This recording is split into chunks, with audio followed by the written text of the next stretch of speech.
week-end, c'est le week-end de Pâques. Donc on va quand même parler de Pâques. Et hier, quand je partageais à un gars dans la rue en lui disant on va parler de la véritable signification de Pâques dimanche matin, tu es le bienvenu, il m'a dit Pâques, la politique agricole commune. Et j'ai dit non. J'ai vraiment aimé sa blague, j'espère qu'il sera dans le ciel, cet homme-là, pour nous faire des blagues pendant l'éternité. Mais non, c'était... Donc voilà, on va passer un moment dans la parole de Dieu. Pourquoi? Qu'est-ce qui s'est passé dans l'histoire pour que nous fêtions Pâques? On sait que les Juifs fêtent la Pâques, on sait que les chrétiens fêtent la Pâques. Et on sait que tout le monde aime le chocolat. Et chacun la fête comme il le veut, comme il le souhaite.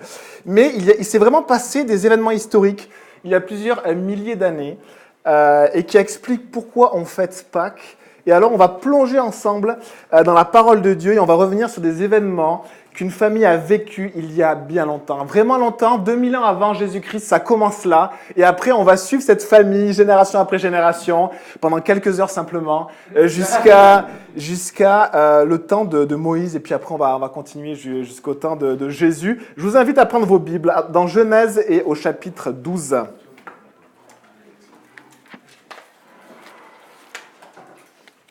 Genèse, premier livre de la Bible, chapitre 12. Voici le premier événement. Le premier événement de cette grande histoire qui s'est passée, qui a suivi une famille. Simplement une famille. Ça commence par un homme. Un homme qui s'appelait Abraham. Dans la Bible, vous avez Abraham. Après, son nom changera en Abraham. C'est la même personne. Genèse 12, verset 1, on lit ensemble. L'Éternel dit à Abraham, « Quitte ton pays, ta patrie et ta famille, et va dans le pays que je te montrerai. Je ferai de toi une grande nation, je te bénirai, je rendrai ton nom grand, et tu seras une source de bénédiction.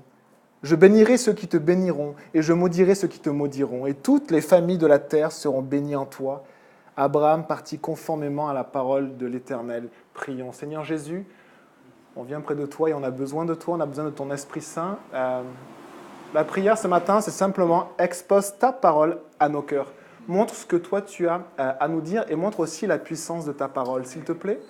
Et puis aide-nous, Seigneur, à avoir l'humilité de t'écouter et puis d'ouvrir les portes, de lâcher ce que ton esprit nous demande de lâcher. Merci, Seigneur. Amen. L'Éternel dit à Abraham, quitte ton pays, ta patrie et ta famille et va dans le pays que je te montrerai. Dieu, les amis, on le voit dans toute la Bible, est un Dieu qui se révèle.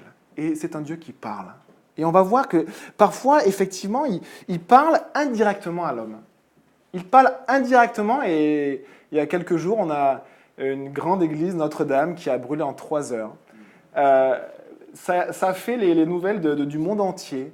Et il faut savoir que cette cathédrale avait été mise aux normes sécurité incendie. Il faut savoir que cette cathédrale, il y avait des extincteurs partout. Il faut savoir qu'il y avait au moins 3 personnes qui passaient pour vérifier si tout allait bien. Et ce que l'homme a bâti depuis quasiment 1000 ans, ce qui est vraiment son succès, ce qui est tellement solide, est parti en 3 heures de temps, sans que personne ne puisse le prévenir. Et Dieu parle indirectement. Ce que l'on construit, un jour, va s'en aller.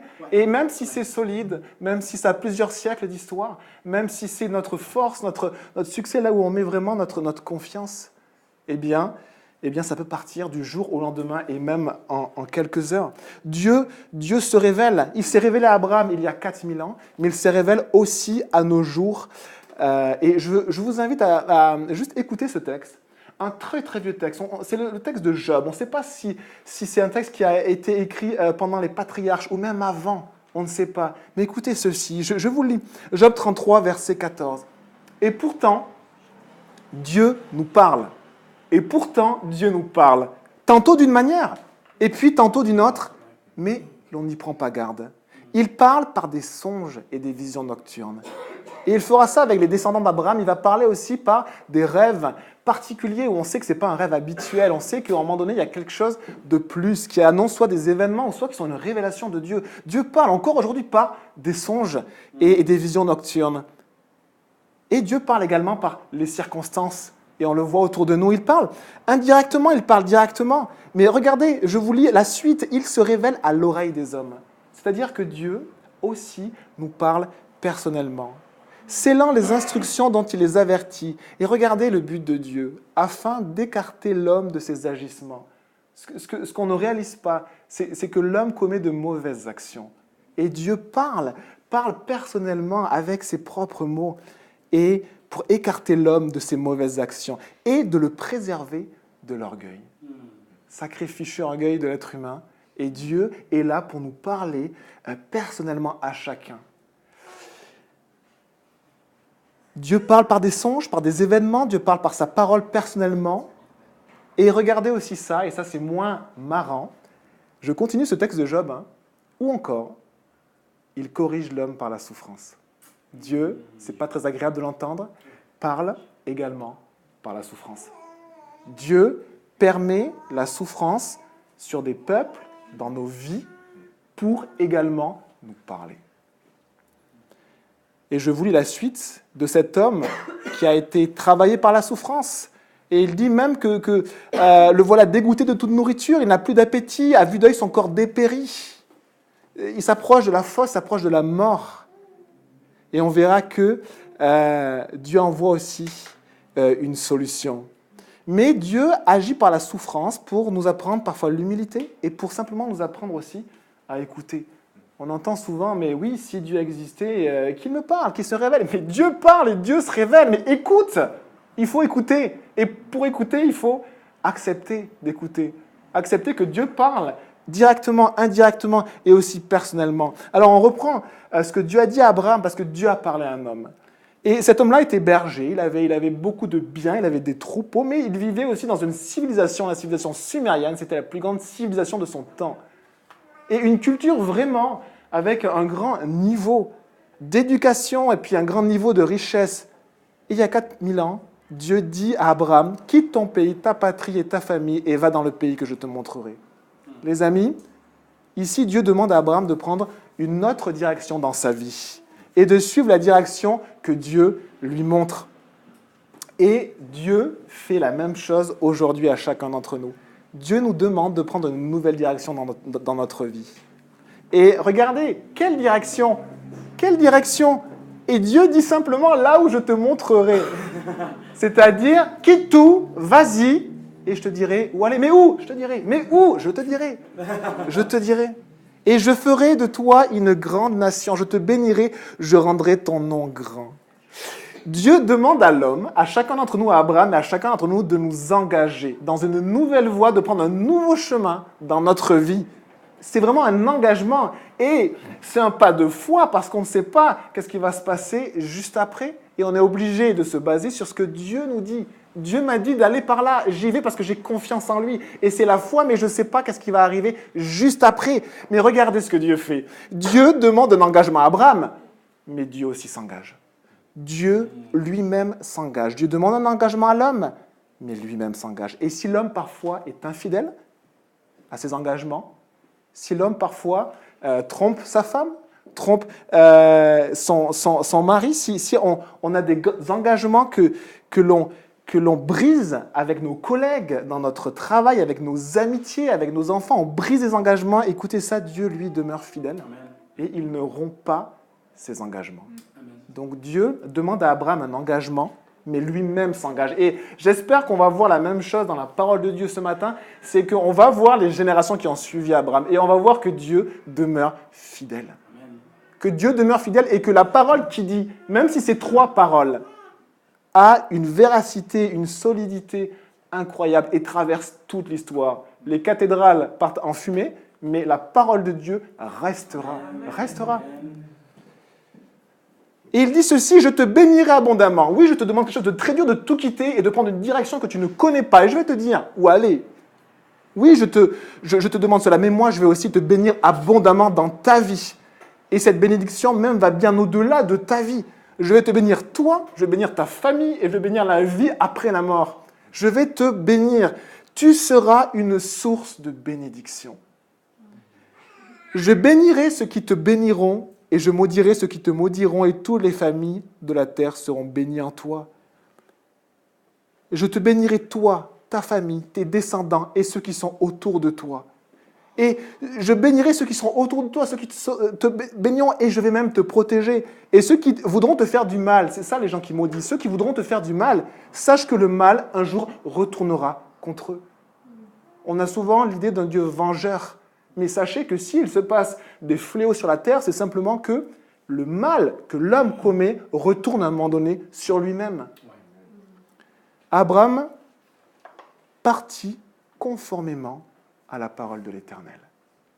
Il a écouté Dieu et il a dit « Ok, je te crois, je m'engage dans cette nouvelle vie. » Et il s'engagea et il prit cette toute nouvelle direction dans sa vie simplement en réponse à ce que Dieu a dit.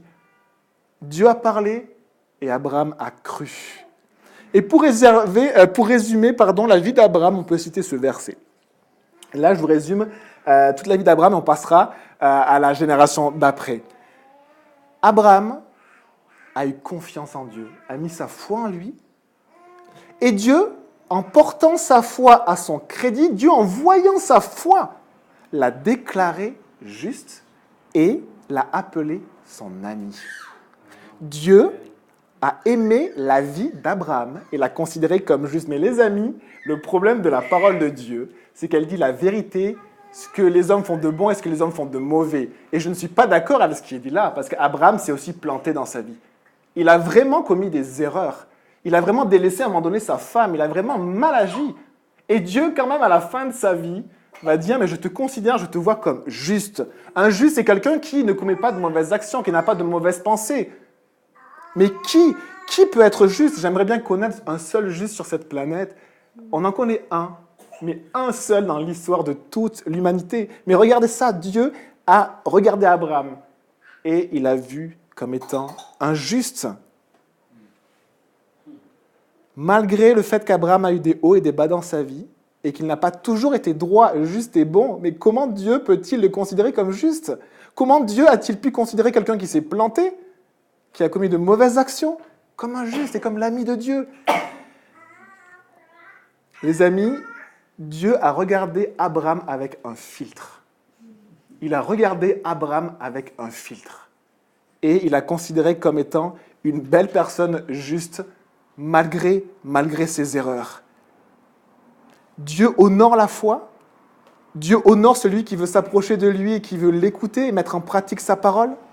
Il honore la confiance qu'on met en lui, dans sa parole, en sa vérité. Et il regarde ceux qui viennent à lui par la foi. Avec un filtre, il nous déclare juste. Parfois, on a des choses que l'on a fait de mauvaises, et quand on évangélise dans la rue, souvent, moi je me dis, bon, le péché, c'est un truc un peu démodé. Mais quand on parle de mauvaises actions, les gens, certaines fois, portent en eux une espèce de poids assez affreux, assez dégueulasse en eux. C'est un truc qu'ils ont commis, des fois, il y a des années, et ils savent que ça reste en eux. Et donc, c'est une réalité que Dieu veut te considérer comme juste. Il veut te regarder avec un filtre, mettre de côté tes mauvaises actions, tes mauvaises pensées, tes mauvais désirs, ce qui te déforme et ce qui détruit l'être humain. Et on va voir par la suite quel est ce filtre. Passons maintenant aux générations qui ont succédé à Abraham. Je vous lis ce verset à la fin de la vie d'Abraham. Dieu lui a confirmé, répété son engagement et lui dit ceci: tous les peuples de la terre seront bénis à travers ta descendance parce que tu m'as obéi. Eh bien, regardons si c'est vrai. Isaac. Abraham a eu avec Sarah, sa femme, un fils, Isaac. Et Dieu va se révéler à Isaac. Comme il s'était révélé à son père, et Isaac va choisir de suivre Dieu. Il va s'engager dans cette nouvelle vie également comme son père. Isaac va avoir 2 fils, Ésaü et Jacob, des jumeaux. Et sincèrement, Isaac n'a pas été gâté. Des jumeaux, les deux avaient vraiment des gros problèmes dans leur vie. Le premier, Ésaü, son gros problème, c'est qu'il se fichait complètement de ce qui venait de Dieu. Il s'en fichait complètement. Il se fichait complètement que son père avait pris un engagement avec Dieu, qu'il suivait Dieu. Il s'en fichait complètement de la parole de Dieu, de la bénédiction de Dieu. Il a voulu faire sa vie, ses projets, son activité. Et en faisant cela, il s'est simplement éloigné de tout ce que Dieu voulait lui donner dans sa vie. Et puis dans l'autre, toutes les bénédictions qu'il réservait, il ne les a pas voulues. Ok, mais son deuxième fils n'était pas meilleur que le premier. Et le problème du deuxième fils, c'était juste lui-même, c'était son caractère. Cet homme avait un caractère, mais tellement têtu, mielleux, on dit même qu'il était trompeur. Tous les gens qui ont vécu autour de Jacob ont voulu le tuer. Son beau-père a voulu le tuer, son frère a voulu le tuer. Et cet homme-là, malgré son fichu caractère et malgré ses mauvaises actions, va être attiré par ce qui vient de Dieu et va vouloir quand même suivre la parole qui vient de Dieu, la parole de Dieu. Et Dieu, malgré son caractère, va aussi le considérer comme juste parce qu'il va voir sa foi. Par contre, les mauvaises actions de Jacob vont vraiment avoir des conséquences terribles dans sa vie. Ses enfants vont être mal éduqués, ses enfants vont commettre des choses affreuses, il va y avoir des meurtres autour de lui, ses propres fils vont vouloir tuer leurs frères. Et on voit vraiment que dans tous les domaines de sa vie, le péché de Jacob, le mal que Jacob a commis, va impacter tout cela. Et Jacob va dire ceci à la fin de sa vie. Il se retrouve devant le pharaon d'Égypte et il dit simplement ceci, il dit « Les jours des années de ma vie ont été peu nombreux et mauvais. » Mais à la fin de sa vie, Jacob va rendre gloire à Dieu. Parce que malgré ce qu'il a fait, il a vu la main de Dieu toute sa vie qui a quand même continué à le bénir. Malgré les conséquences de son péché, de ses mauvaises actions, il va voir Dieu agir. Mais Dieu va parler à Jacob par la souffrance.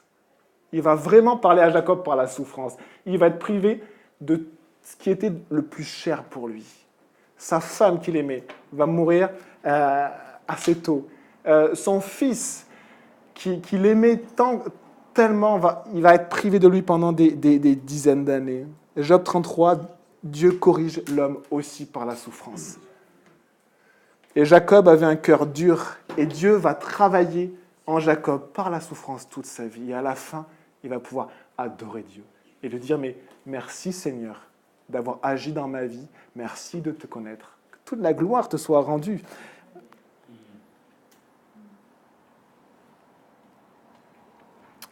Jacob a eu beaucoup de fils et des filles, et il a eu 12 fils. On va juste parler rapidement d'un de ses fils qui s'appelle Joseph.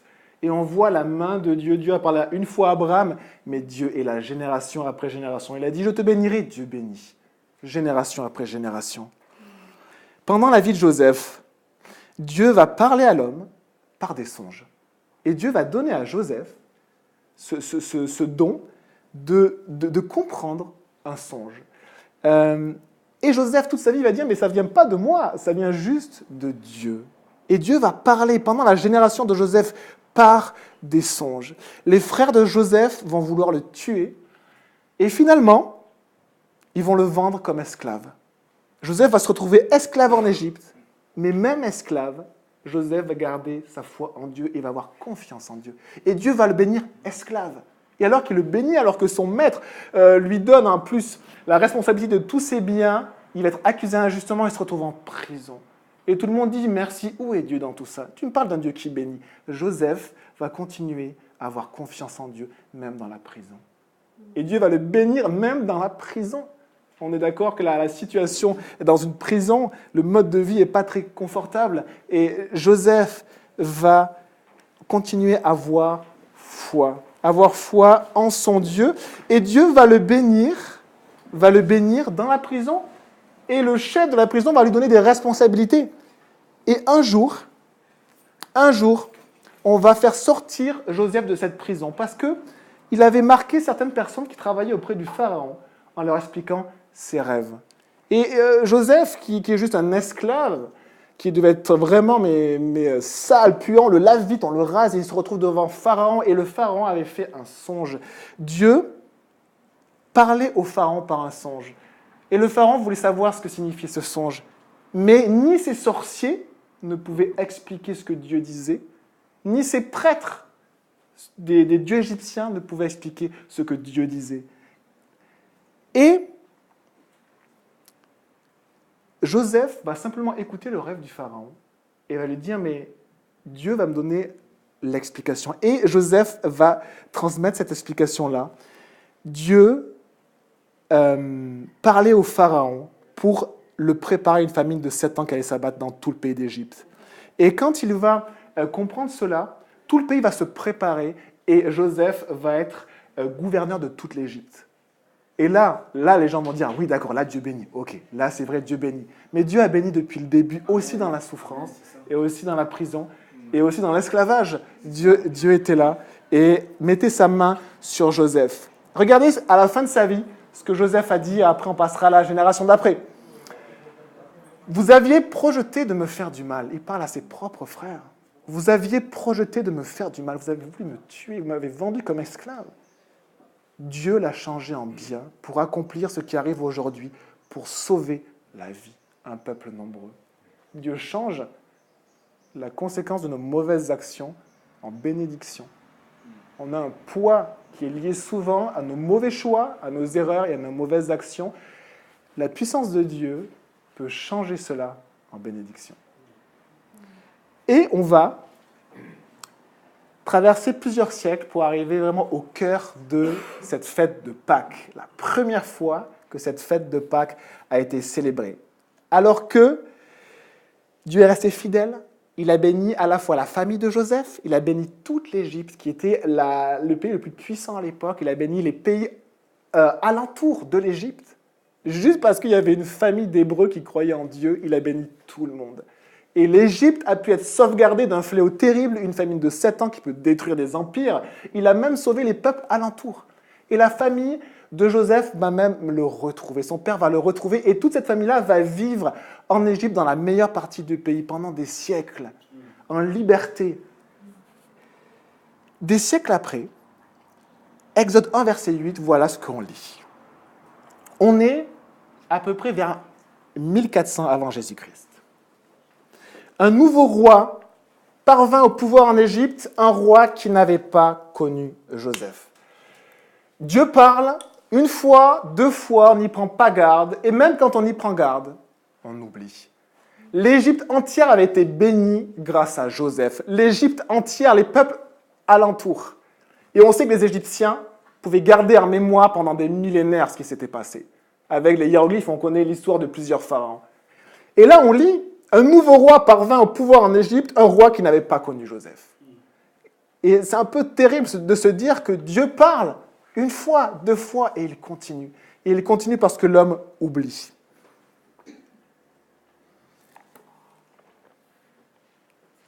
Et on avait lu que Dieu allait bénir ceux qui allaient bénir Abraham et sa descendance.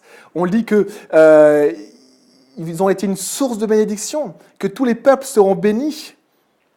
Et ici, on a lu aussi, je bénirai ceux qui te béniront et je maudirai ceux qui te maudiront. Et on va voir ici un changement d'attitude du peuple égyptien. Je vous lis ce qui s'est passé. Et les Égyptiens commencèrent à accabler les Israélites par les travaux pénibles.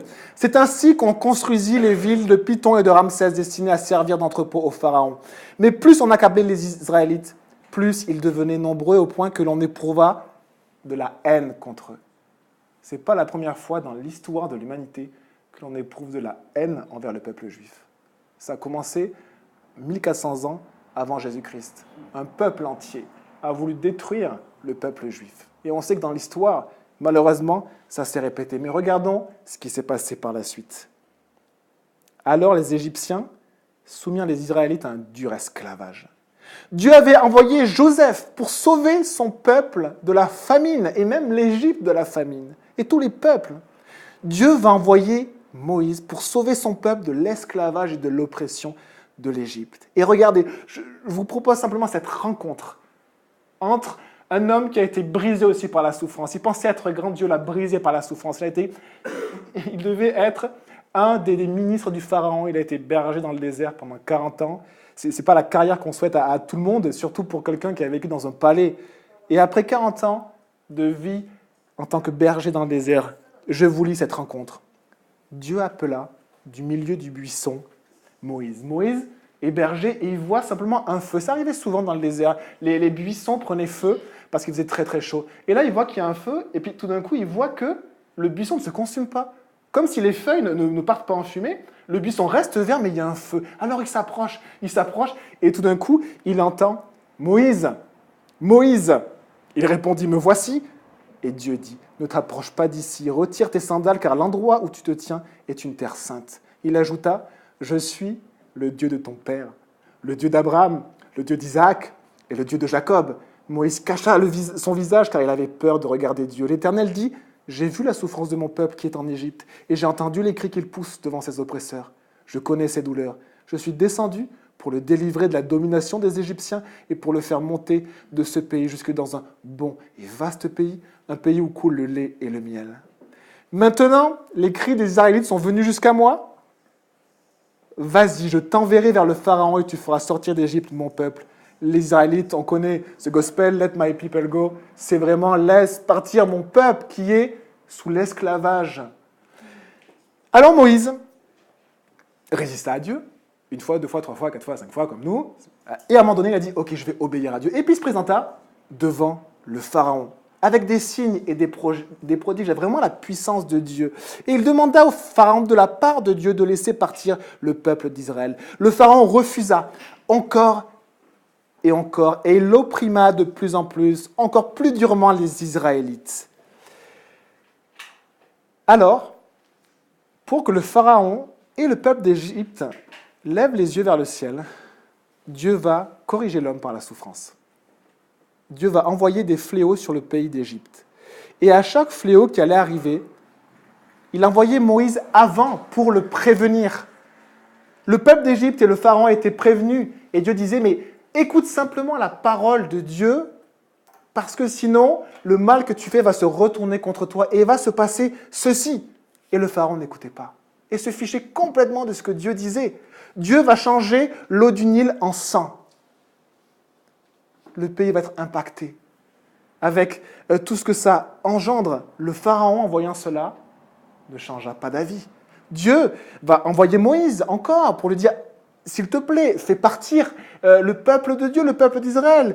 Et le Pharaon ne va pas changer d'avis. Et Dieu va permettre une invasion de grenouilles. Et puis, ensuite, une invasion de moustiques. Et puis des maladies. Et à chaque fois, le Pharaon était prévenu. Le Pharaon disait non. Le Pharaon voyait que la parole de Dieu s'accomplissait. Et il restait dur. Et alors que l'Égypte fut enrichie et sauvegardée et bénie du temps de Joseph, elle fut opprimée par des fléaux au temps de Moïse, parce qu'elle opprimait le peuple d'Israël. Et parce que Dieu avait dit, je te protégerai, toi et ta descendance. Et si quelqu'un veut du mal contre toi, sache que le mal retournera un jour contre eux. Et alors Dieu arrêta les fléaux. Il envoya simplement un dernier fléau. Très dur, pire que tous les précédents, pour que le Pharaon lâche et puisse écouter enfin. Moïse annonça, « Voici ce que dit l'Éternel. Vers le milieu de la nuit, je vais parcourir l'Égypte et tous les premiers-nés mourront en Égypte. » Dieu va reprendre la vie de tous les aînés de chaque famille. De chaque famille. Depuis le fils aîné du Pharaon, qui siège sur le trône, jusqu'au fils aîné de la servante, qui travaille à la meule, jusqu'à tous les premiers-nés des animaux. Il y aura dans toute l'Égypte de si grands cris qu'il n'en a pas eu et qu'il n'y en aura plus de pareil. Alors que Dieu a prévenu, et l'homme n'a pas écouté, et là il est face à un fléau qui est terrible. Dieu va éprouver les Égyptiens et tous ceux qui s'opposaient à lui par une grande souffrance. Mais avant d'envoyer cette grande souffrance, Dieu va donner un moyen d'échapper à cette grande souffrance. Et là, je fais une pause en buvant, et puis après on va rentrer vraiment dans ce que c'est que la fête de Pâques. Très bonne cette eau. Les amis, un fléau, on déteste parler de ça. On aime l'amour de Dieu. Dieu est amour. Dieu est justice aussi. On déteste parler de choses catastrophiques. On déteste, on ne veut pas attirer les gens à Dieu par la peur, bien sûr. Mais comme on a dit à Dieu qu'on s'engageait à étudier sa parole, et toute sa parole, eh bien, on va étudier aussi les parties qui sont moins agréables. Les amis, un fléau attend tout homme, comme le fléau qui attendait le peuple d'Égypte. Et le fléau, c'est la mort. Et après la mort, la parole nous dit que chacun aura un rendez-vous avec Dieu, mais un rendez-vous dont il ne pourra pas s'échapper. Un face-à-face avec Dieu. Et si Dieu ne nous considère pas comme justes, comme il a considéré Abraham, Isaac, Jacob, Joseph, s'il ne nous considère pas comme justes, nous périrons éternellement. C'est ce que la Bible appelle la seconde mort. Le mal que nous aurons fait dans cette vie va se retourner contre nous éternellement. Mais Dieu nous donne une voie, la même que celle d'Abraham, d'Isaac, Jacob, Joseph, Moïse, pour que Dieu nous voie comme des justes. Des gens qui ne sont pas séparés de Dieu, mais qui sont dans la présence de Dieu. Et on va considérer ce moyen que Dieu a trouvé, parce que comment est-il possible que Dieu nous voie comme justes? Comment est-il possible que l'homme puisse être dans la présence de Dieu alors qu'il commet des mauvaises actions et alors que Dieu déteste le mal? Je vous lis ça dans Exode 12 et au verset 3. Transmettez ces instructions à toute l'assemblée d'Israël. Le 10e jour de ce mois, on prendra un agneau pour chaque famille, un agneau pour chaque maison. Verset 5. Ce sera un agneau sans défaut, mâle âgé d'1 an. Vous pourrez prendre un agneau ou un chevreau. Vous le garderez jusqu'au 14e jour de ce mois où toute l'assemblée d'Israël le sacrifiera au coucher du soleil. On prend un agneau qui est innocent et on le tue une journée précise. Verset 7, on prendra de son sang et on en mettra sur les 2 poteaux et sur le linteau de la porte des maisons où on le mangera. Cette même nuit, on mangera la viande. Au verset 11, c'est la Pâque de l'Éternel. On va essayer de comprendre ce qui est en train de se passer. La Pâque de l'Éternel, c'est ce que Dieu a commandé à son peuple pour être préservé de ce fléau, qui un jour s'abattra sur tout homme. Pour être préservé, protégé de ce fléau, Dieu a trouvé une solution. Et il explique cette solution à son peuple. La solution, c'est de prendre une victime innocente, qui n'a rien commis de mal, de l'égorger, de la tuer, de prendre son sang et de répandre son sang sur les 2 poteaux de la porte et puis sur le linteau de la porte. Et Dieu dit ceci. Le soir, quand le fléau va arriver, il va envoyer un ange. Cet ange-là va aller dans chaque maison. Il va rentrer dans chaque maison pour prendre la vie de tous les premiers-nés, de tous les aînés de chaque famille. Et il va y avoir un mort dans chaque maison, au moins un mort dans chaque maison. Mais si l'ange voit le sang, alors il ne pourra pas rentrer. Il ne pourra rien faire. Il n'aura aucune puissance pour appliquer ce que nos mauvaises actions, se retournent contre eux. Et il n'aura aucune puissance. Il passera par-dessus. Verset 11, c'est la Pâque de l'Éternel. Cette nuit-là, je parcourrai l'Égypte et je tuerai tous les premiers-nés du pays, hommes ou animaux. Je mettrai ainsi à exécution mes jugements contre tous les dieux de l'Égypte. Je suis l'Éternel. Pour vous, en revanche, le sang servira de signe sur les maisons où vous vous trouverez. Je verrai le sang et je passerai par-dessus vous. Il n'y aura pas de fléau qui vous détruise quand je frapperai l'Égypte. Cette nuit-là, il y eut un mort dans chaque maison qui n'était pas protégée par le sang de l'agneau. Les Égyptiens pouvaient aussi prendre un agneau et le sacrifier, et mettre du sang pour être protégés. Mais très peu l'ont fait, parce qu'on lit que quasiment tout le pays d'Égypte a vécu un deuil. Du pharaon jusqu'à la servante. Personne n'a écouté ce que Dieu dit. Le peuple d'Égypte et le pharaon furent tellement éprouvés par la souffrance qu'ils laissèrent partir le peuple d'Israël qui fut délivré de son esclavage. Et le sang de l'agneau les avait préservés de la mort et les avait rendus libres, ce peuple descendant d'Abraham.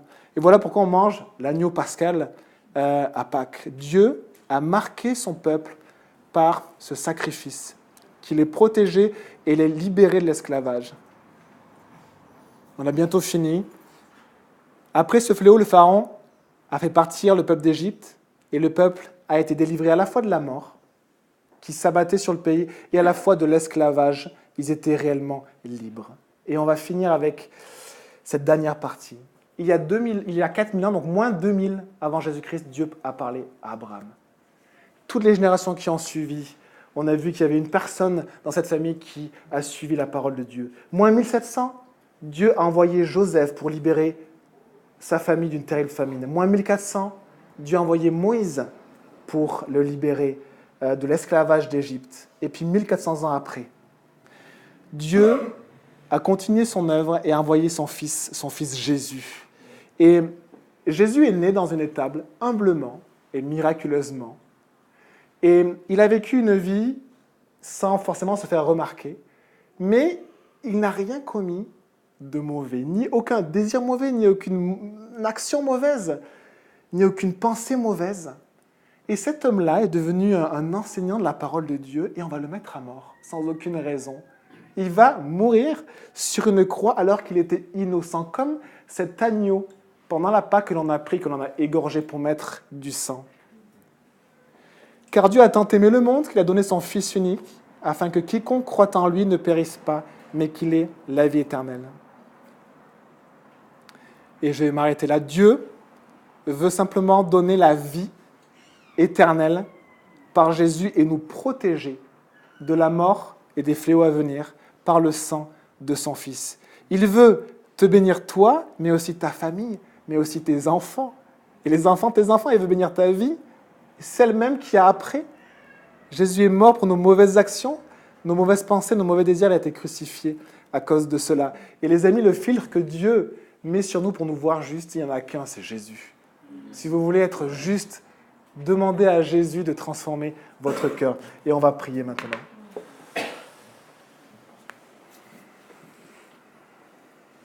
Seigneur Jésus, merci parce que tu es mort pour nous, pour nos péchés. Tu as pris tous nos péchés sur la croix. Et merci parce que tu es ressuscité, tu es revenu à la vie pour nous revêtir de ta justice, pour être juste, pour mettre toutes les mauvaises actions, tout ce qui pèse sur nos vies de côté.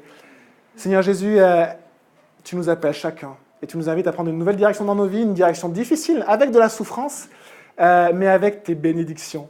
Et on te demande d'appeler un grand nombre de personnes et qu'un grand nombre de personnes puissent simplement te suivre et faire confiance à ta parole et en Jésus. Amen.